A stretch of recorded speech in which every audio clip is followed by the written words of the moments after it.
Hi guys, and welcome to episode 3 of Journey Without Borders. We have Mariam joining us today. We talked about Mariam last time around, so she is with us today, and we're excited to have her. Longing to be Number 6 of the group. She has been away. I miss you all though. Yeah. And I'm really happy to be here today.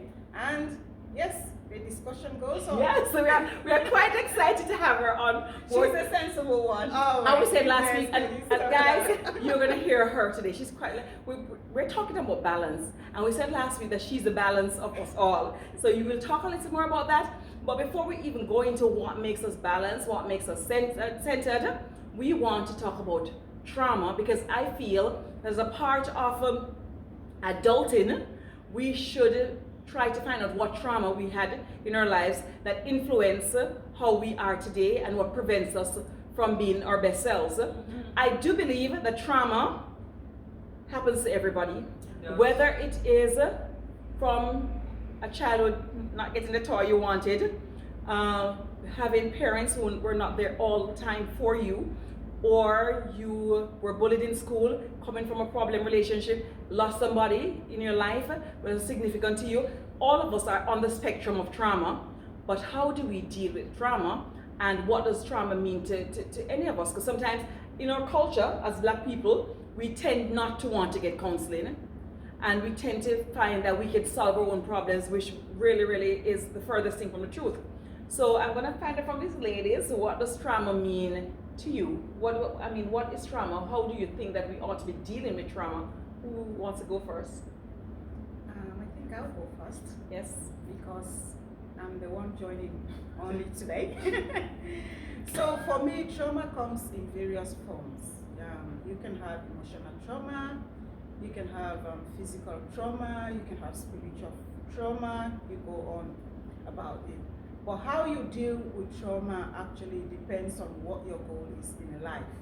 Because no matter what, when you're faced with trauma and you have your dreams and you have your goals, you have to decide what you want. Of course, yes, when you're faced with these traumas, sometimes it changes what we want in life. And your reaction sometimes you cannot predict. But at the end of the day, the most important thing is you going back, reflect on everything that has happened, and see where do I want to see myself going forward. Yeah, so absolutely. How you deal with trauma depends on your goals and your vision and what you want for yourself in life. Thank you. Okay, that's good, because all of us here have experienced trauma in one way or the other.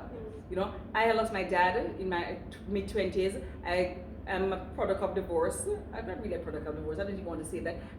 I got divorced. So that in itself, those are two traumatic times in my life. So we'll talk a little more about those. But ladies, what are your thoughts? Because all of us have had that one experience or the other, dealing and trying to cope with trauma.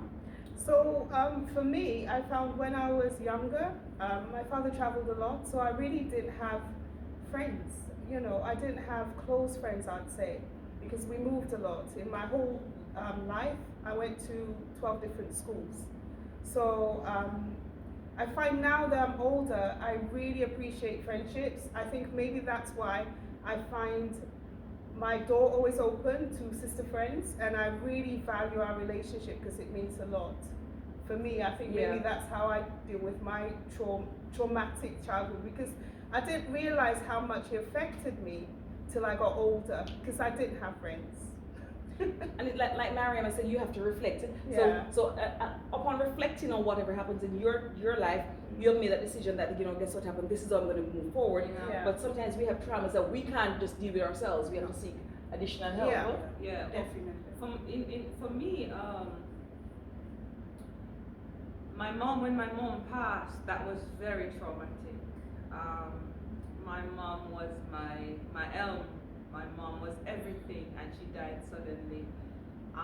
She wasn't ill, she just went, and that for me was like a pause. My life went on a pause button. Someone pressed a pause button, and that for me just set me in a whirlwind, a total spin. And it was so traumatic for me that I lost so much weight. I was very depressed. I had two young, a toddler and an infant, and it was just very dark, deep place I was in. And I got out of it, but what I've learned from my traumatic experience is that live life today as it is your last, because you never know. My mom, I saw her and she died a couple hours after. And live life, embrace life, and just love everybody, because you never know. I've learned also that everybody that comes along your journey, treat them with respect, dignity, and love, because Absolutely. you never know, you might never ever see them again. Absolutely. Yes, so that trauma for me caused me to pause, reflect, on where I want to go, how I'm going to proceed, and yeah, I learned a lot from it. And that's very, very true, because like I said, I lost my dad, and I lost him at a time in my life when I think I needed a dad more than anything else at that particular time. And I also, that we were really, really getting close at the time. We were really, really getting close. I was, having really confidential conversation with him, and he was like really there for me. And like sometimes when things happen, that, you're getting married, your dad is not there to walk you down the aisle. Your children are having their first baptism, he's not there. So times like that, you definitely try as best as you can to honor the people who are in your space and who are there for you.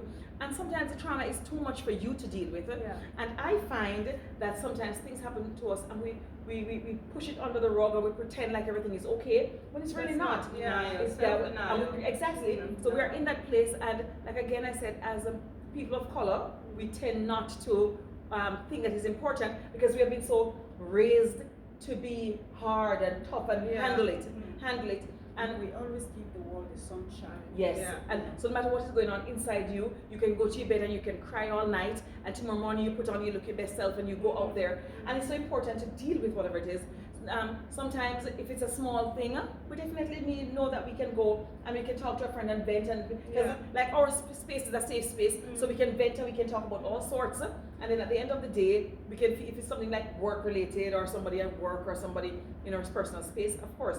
But it's something very, very traumatic, like the death of somebody, the death of a marriage, and whether it is somebody who actually died physically or the marriage itself, you definitely need to have to get help, because how do you recognize what those issues are? How do I deal with the issues that were there, so that I can build upon and be better, my best self, to go into another situation? So it really, really is important for us to get therapy, and I think that's what we're aiming at, guys.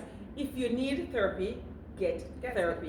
And trauma, might I add that trauma, it really changes the trajectory of our life. Yes. It really does, because it makes you put things into perspective.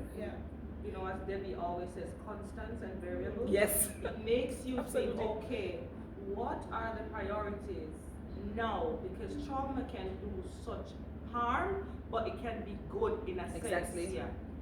And I do experience, just a second, ladies. I feel like, as Paula said, piggybacking from what Paula is saying, I feel that all experiences are a learning process. No matter what happened in your life, you can learn from this experience. And I feel like I have some people in my life who I call them my pursuit to purpose. And these are people in my life who I find they're very annoying. They are not people who are going to edify me per se. So what do? I look at that particular experience when it arises, and I'm like, what do I take from this experience?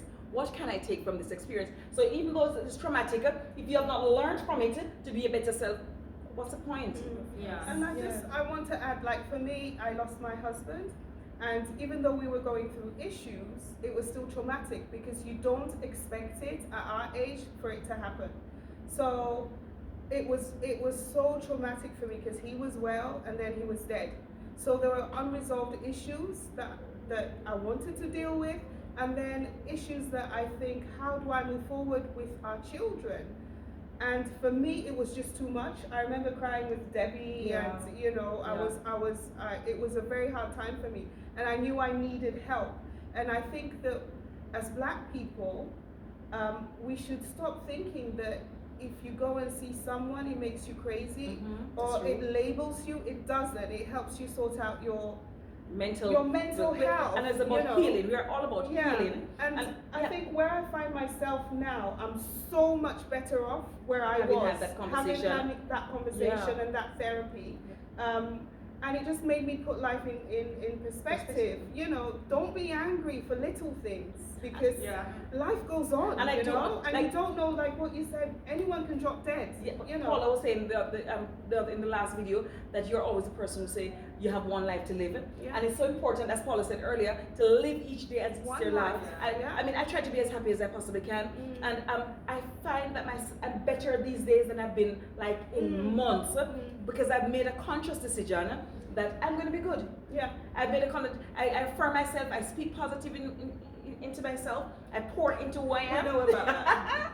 I pour into myself. I generally do that. And like this morning, I was like, in the mornings I listen to, for those, and this has nothing to do with children. Sorry, I'm saying children because I'm a teacher. Ladies and gentlemen, I'm Anglican. We go to Anglican church. Sometimes I prefer to hear other kind of music before I go to church. So what I do, I have this really, really good music thing, and so it sets me to go to church to listen. And that's what I find myself listening to this one. I was listening to a particular one that speaks to spirit, and you know, like God is somebody who's always going to protect you in terms of your spirituality. And I realized that sometimes a lot of us too, when I speak about God protect us in terms of spirituality, we find that because we go to church, we refuse to go get therapy. Because we confuse all the time biblical therapy with clinical. And it's something that we do. A lot of us have our own traumas, and we feel that, oh, I'm going to go to church tomorrow and we're going to pray about it. God provided people with the skills to help you through this process. You need to go get the help you need. And because at the end of the day, you want to be the best person for your children and for your grandchildren and for the community at large. Because, you know, for the village, for whatever it is that you are a part of, you want to be the best person for that. And having said that, now we move on to balance. How do you not heal from trauma, ladies? And before, okay. Balance, I just wanted to say something Go ahead. to add my voice to this conversation as well. There is nothing like one size fits all when it comes to trauma. As I said earlier on, you have to sit down and reflect and see how you can deal with your trauma. For example, I cannot say I had a childhood trauma. I actually had trauma as an adult. But one thing I learned was I always do my best during those hard times. So I decided, okay, because of this trauma that I'm going through, I'm going to take up this other venture. I'm going to improve myself. I'm going to do more. I'm going to make sure that this trauma doesn't define me. So I did what I can to prove, not necessarily to prove to the world that yourself. you're doing something, But to yourself, but at the end of the day. yourself, the healing for yourself. And as you all have said, seeking support. There's nothing really wrong in seeking support. If you think you need support, seek it. Yes. If you think you can deal with the trauma yourself, deal with it. If you think you have to do X, Y, and Z to deal with your trauma, do it that way. There is nothing like one size fits all. Because You have maybe to what reflect. you were doing was Exactly. therapy for It you. was therapy for me, her, definitely. You know, for Yeah. example, I decided to actually further my studies Mhm. because of the trauma, and I did very well in that. You see, That so- helped me, kind of. You know, Yeah. I decided to progress in my career because of the trauma that I went through. I wanted the whole world to know that trauma is not going to define me. And at the end of the day, you realize that you're able to move to your next level. Definitely. You know, because we're all about self-actualization. That's really what it is. And some of us even want to transcend that whole thing. And I had this conversation with somebody recently about self-actualization. And trauma sometimes leads you to self-actualization. It does, like as Mariama said, you went to study, and so we can for me though, I think that you can self-actualize always in your career, in a particular segment of your career. You can do that probably socially and until you move on to another realm. Spiritually, you're never going to be self-actualized because there's always something more to learn about Christ and to be a better Christian. But trauma does take you to a whole nother level, and that's a very important point, to be honest. So that's something that, so if you so desire to venture a new business, start a YouTube channel, do whatever it is that can take you to that other space. But ignoring the issue will not solve a problem. Ignoring it does not help. So as a result of that, you just definitely need to define who you are. Define who you are as an individual. And like Paula said, I'm big on constants and variables. Whether they're blood family or family that I've adopted over the time I've been indoor. That's a that's a constant. A job, it's a variable. Yeah, I mean, so sometimes we go to work and we have work taking first place in our life, and it doesn't. Like, say, I'm in my I'm 49. I'm not going to let any job try to murder me off. I'm just not that kind of person. And you do find that sometimes jobs are really traumatic for you. Yes. But some jobs that you work, they are really, really traumatic. But you have to decide: am I going to make this job a traumatic place? Because I know how to compartmentalize. That's the word. I know exactly how to do that. I'm good like that. And to some degree, I can say that I have lived a balanced life, especially at this particular stage. Stage in our life, yeah. Yeah, you want a balanced life. Yeah. But what do we define as balance, though?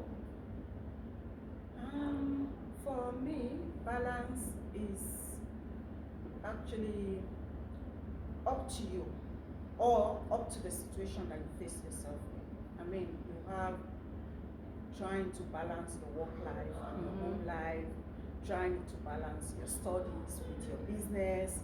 I can go on and on and on about it. Yeah. But having a balanced life is a personal choice. It's a choice that you make. There are times that you are going through things and you feel, oh, the whole world is just upon me. I can't balance this, I can't do this, I can't fulfill what I want to do. But at the end of the day, it depends on your goals, your mission, your vision, and your values yourself. You know, if you have a goal, no matter what obstacles you're faced with, you can try and balance things. Because at the end of the day, your ultimate aim is that goal that you have set for yourself. Exactly. She's a sensible one. For me, I think balancing life is more about harmony. That's a key word I use because harmony for everyone depends on what it is. Harmony for me is balancing responsibilities, my job being a mom, and also my life as an individual. How do I cope? So it entails, balancing my professional life with my personal life, with my spiritual life, with everything. And many times I think as mothers and as wives and as partners, we are very imbalanced. We're very imbalanced because I think as mothers, we put our children first. Absolutely. And then we put our job next. And then we put everything else, and then we are last. We are last, and that is so bad because as women, we should come first. We love our families, we love our job, but we have to balance. There needs to be a balance. It shouldn't be 5 and rather, it shouldn't be 4 and 6, it should be 5 and 5. So I believe that balance is a priority that we all should master as women. That harmony that we should have, we should try to master that. And I go back to constants and variables because, as Paula said, your family is the ultimate. I mean, besides God, I mean, your family, you have to be there for your children because they're going to remember the days when you were not there. They might not say it, because they're very supportive of you, especially us single mothers. They're going to remember that, oh, you weren't there, but they're not going to say it. So we don't want to put our children in that kind of situation. So you have to understand what are constants and variables. Your family is forever a constant, and you need to take care of that. And for me, I think it's good. It's like I try to get my life into something like a pie chart. What percentage am I giving to this? What percentage I'm giving to that? What percentage? And if it doesn't add up, then you realize. I feel, how I feel about balance for me, because I think for everyone is individual. For me, I feel that I have a balance because I know I'm happy. I'm genuinely happy. Yeah. I'm happy. Okay, yes, my work isn't what I would like it to be, but I'm happy at work. I'm happy in my personal life. I'm happy with my children. I'm happy inside. So I think I do live. And so your life is quite balanced. Yeah, it's balanced. So it's always about the next step. What else do I need to do yeah, to get? yeah. So you're living a balanced life. Yeah, I think I just feel genuinely happy. So yeah, I think I'm balanced. But a lot of person cannot authentically say that and mean it. Yeah. So I'm happy and balanced, but you're just genuinely, your behavior is not. It's true, guys. If you can see your skin complexion, close up. And I might add, it's really, really balanced. May I add that, we have teacher, nurse, and if it's one thing I can say with all teachers, I think this is worldwide, we don't know how to balance, because teaching is not just a job, it's a lifestyle. We take the work home. And so because of that, we become very imbalanced. It's always about work, work, work, work, work, work. I can't speak of the teachers, but I know as when you leave the hospital or the clinic, it's there. You leave it there. But as teachers, the lesson plan, the books, the stuff, and so we're imbalanced sometimes. You know, I think why we possibly do it, because I think we see the other side of life, and I think that we know that you have to live. Yeah. You're not just alive, but living life. Yeah, exactly. Meaningful life. Meaningful, because Yeah, tomorrow you can just be no sick, guarantee. and you know it's not guaranteed. Yeah. So I think because we see that, like maybe on a daily basis, like we know when we're out of there, you have to live and be happy. Yeah. But can I just add as well, even in the nursing and midwifery field, it depends on the area you are, the type of nursing, whether you're a frontliner or in management. So it's not always that when we leave work as nurses and midwives, we've left everything there. It depends on the position in which you are actually. And it also depends on the country you find yourself, or the type of organization, the type of healthcare organization you are working with. Because I tell you, when you were in the UK, you can leave work and then go to the next job. Yeah. So you're not necessarily going home because ends have to meet. Yeah. Exactly. You need to do overtime. Absolutely right. That's true. You know, Absolutely. if your salary is not enough for the day, What you can you do. need to add. I have you two know, jobs. So you For the better you part can back have home. two jobs Yeah. and stuff like that.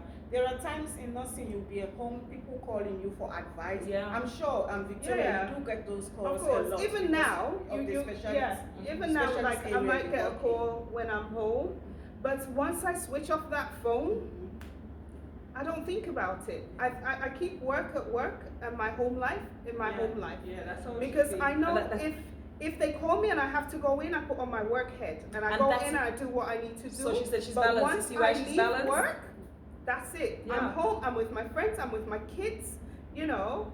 Yeah, but I must say that you guys have really done very well, being teachers, That's taking work home. But we have managed, even in the That's midst true. of all that, we have managed to make time for each other. That's true, and it's You important. know, and And some people will be even surprised to Yeah. know that most of you are teachers and Yeah. just the two of us are nurses. That's true. Because it's just once in a And I while think- that we can't really meet as a And team when we've planned. And that's you know. that's such a good point, because at the end of the day, again, we come back to balance. You have to find a way. I think Paula mentioned that last week, that you have to find a way to find a, like, kind of detox, for want of a better word. You kind of detox and to re-energize yourself to go back. Yeah. And this is a safe space that you get to do that. You get to talk about what you want to talk about. You get to laugh. You get to have a drink. You get to go for a drive. You get to, just little things that kind of define you as a human being and not your position. Yeah. Because a lot of times you are so identified with your position Yes. as opposed to the human part of you. Yes. And, True. and I think to all of us have a very, very good prayer life, and we depend largely on our Christian faith to do a lot of things. Yes. So that too helps with the balance, because sometimes, like for me, I have my own list and I have my God list. And when I realized that this is too much for me, I said, okay, God, this is for your list, and I have in my little notes. I said, okay, because I do have this literally. I have my list, God list. Whenever it's on my list and I can't accomplish it, I move it right over to God, and I just forget it there. And I've learned that this actually works for me. And if there's something that I'm not going to be able to deal with, I'm sure that He's going to show me out. Because when you speak to God in terms of whatever you want, is yes, no, and maybe. Or wait. Yeah, or wait, right? So when I'm sometimes I'm in the waiting period, and rather than sitting on there and fretting about it and being unbalanced and drive myself crazy, Yes. I put it on my God list and I move on. And sometimes, if it doesn't even happen for me, I can say, okay, God, sometimes I'm thinking to myself, why am I taking this up? This is not my job. I have a whole Father that owns the entire world.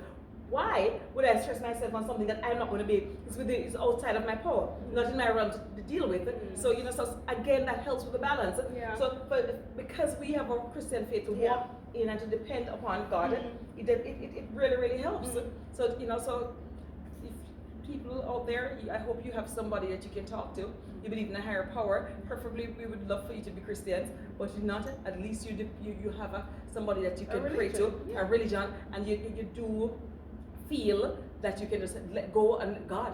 So, and we do that a lot because we are fervent in our in the whole idea about being balanced. Because I can't imagine myself going into 50 next year and have burden on me, having all these things, having, you know, because because one of my things, and these ladies can tell you that I tell them all the time, if I go outside and somebody says, ask my age, and they even say, well, my age is remotely close to my age, I would just go to the hospital and check myself in, because I should, because I said, what am I not doing that I would look 49? But in the end, because you're balanced, you're trying to live a balanced life as best as you possibly can. What you can handle, you pass it on to God. Yeah. You deal with your trauma. You see whatever it is that you can. You seek support. Yeah. And we have a really, really amazing support system, guys. Our support system is if there's something that I want and I don't have it, one of our sisters can deal with it, and you can trust them that okay, they're gonna find, and even if they can't do it, they'll find a solution. You know what I'm saying? So it's really, really important that you have a good support system to help you to balance. Especially in a country like this, that's not ours. You know, imagine leaving our families, our children. Absolutely. You know, coming here, if you don't have a support system like this, I don't even know how I would have survived, to be honest with you. Especially during the pandemic. During the pandemic. That was a rough time for us. And we couldn't travel, we couldn't travel to see our family. Like I was just saying to them today, the boys haven't been home in 3 years. So like I have to, like this year, hopefully travel. So and I remember when I lost my dad during the pandemic as well, you know, just the visits, the calls from everybody. I mean, when he was critical, I couldn't even fly out to go and see him. You know, so imagine if I didn't have a family. You're doing that alone. You know, if I didn't have my Doha family here, what life would have actually been like. So sometimes I even feel like I don't think I have to go back. No. Because I've just met everyone that I needed in my life. Yeah, and that is really, really, really. And like we said last week, each of us have different personalities, and each of us can bring something else to that person. What Victoria might take to me is not necessarily what Mariam takes, it's not necessarily Paula takes, or any of the other ladies who aren't in with us today. So each of us are different in our own way, and it helps with that balance. It helps with the balance. And if something happens that I'm annoyed about, I can always, there's somebody in the group, or sometimes if the spirit moves me, I tell everybody in the group. Well, she tells herself she loves herself every day. And I do. No, I have to. Debbie loves Debbie. Because you can imagine that if I don't love myself like that, how would I teach somebody when he comes to how to love me the way I love? You know what I'm saying? So I have to love myself, and you have to see love emitting from my very pores. That this girl loves herself a lot, and I try to be as balanced as I possibly can. And try to have a good life. And in the midst of all of the balance and the whatever we're doing, we have to make sure that God is at the center. Everything. God is at the center. And every time, because you never feel alone. And I do wish that everybody could get to a place like that when that God is your all. God is like I'm driving to work in the mornings and I'm having a full-on conversation. Sometimes when people are praying, they, oh dear God, and I want to thank you for today. I'm having a conversation as if we're both in the car driving to work, and we just I feel like I'm just even if I think I'm talking to myself, and that's where I am. And when I get in the morning, I used to play music in the mornings. I used to play the radio in the mornings. Unless my son is in the car, I don't play in the radio. I just have a straight conversation from I drive out of my apartment complex right to work in the morning with God. And and at the end of the day, I can genuinely say that I'm good. Yeah, I'm good. I feel that I'm not overwhelmed, and I feel like I'm generally happy. I feel happiness is relative. It's relative. But I feel like I'm a happy person. Yeah, but I'm quite contented with where I am. I'm contented knowing that I'm protected. I'm contented that I feel that I'm protected. I feel protected by God. I feel supported by my friends. I feel supported by my family. I'm in a job that I genuinely love. I love doing what I do. And there's certain aspect of the job that I might not necessarily like that much. But when in the totality of it, I do love what I do. I do love the roles I play at church. I do love being a parent. I do love being the best friends. I'm sure I hope I'm your best friends, each of you. Yes, Consider me your best you friend. are. But I do love the life I live. I do love, you know, and like when you come here, we give up something to get something, because you leave your blood relatives back home. And you know, but the thing about it, like we thank God for internet, because we can call every day. We can call on video calls. Send pictures. We can send pictures. Like, I mean, my entire family knew what I wore to church this morning. Yeah. Because I've been taking a picture and saying, they know who I went to church with this morning. You know what I'm saying? They know that I'm at Victorious today. It's like, we thank God for that kind of technology. Yeah. Because, you know, so you're, even though you're away from your blood family, you do find a sense of peace, knowing that you're safe with your own family that you have created.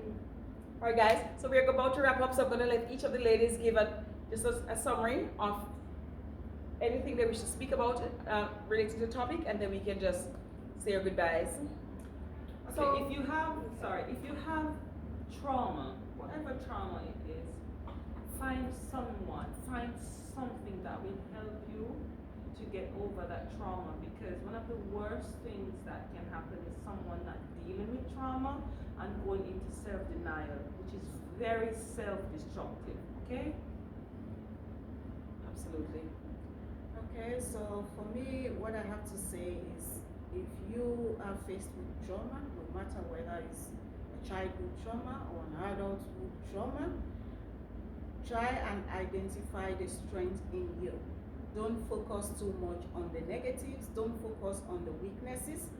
Try and see the positives in whatever has happened. As Paula earlier on said, we learn from these experiences anyway. And so once you get that, you will find your balance and eventually move on. Yes. For me, I just think that if you've experienced trauma, and don't let anyone tell you how to deal with it. Deal with it in your own way. Someone might have died for someone, for example, someone else, like maybe a spouse or a sister, and maybe for you. Don't let that person tell you how to grieve. You can only grieve and work through it yourself.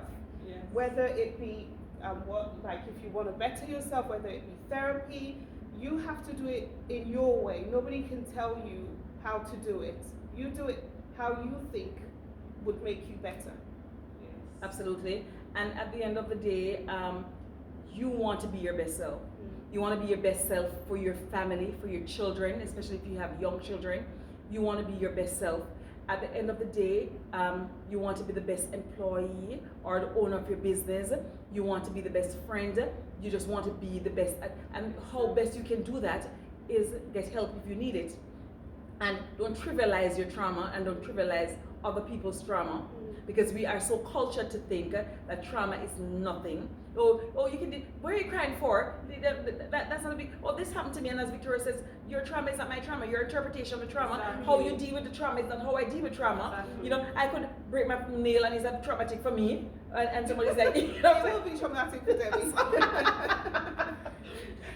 so, but you know what I'm saying? And then I'm creating this big deal, and somebody look at me side-eyed and like, what's wrong with her? You know what I'm saying? So you don't allow people to define your interpretation of what trauma is to you. So if you need help, get help. Speak to a friend, speak to families, get clinical help, because too often as Christians we confuse biblical counseling with clinical. All right, guys? So thank you so very much for joining in with us today. We really appreciate you giving us a listening ear. Some days we have serious things, some days not so serious. Today's one of our more serious topics. And as women, it's important for us, you know, to help each other, to talk about things that affect us and how best we can support each other in that process. So thank you so much again. Thank you for subscribing. Thank you for liking. Thank you for sharing. We really just started, and at the end of the day, we're very new, and we feel the love, and we really are in fact very, very grateful for the love that you've been giving us. So as Paula says, hit that Notification bell. all right, guys.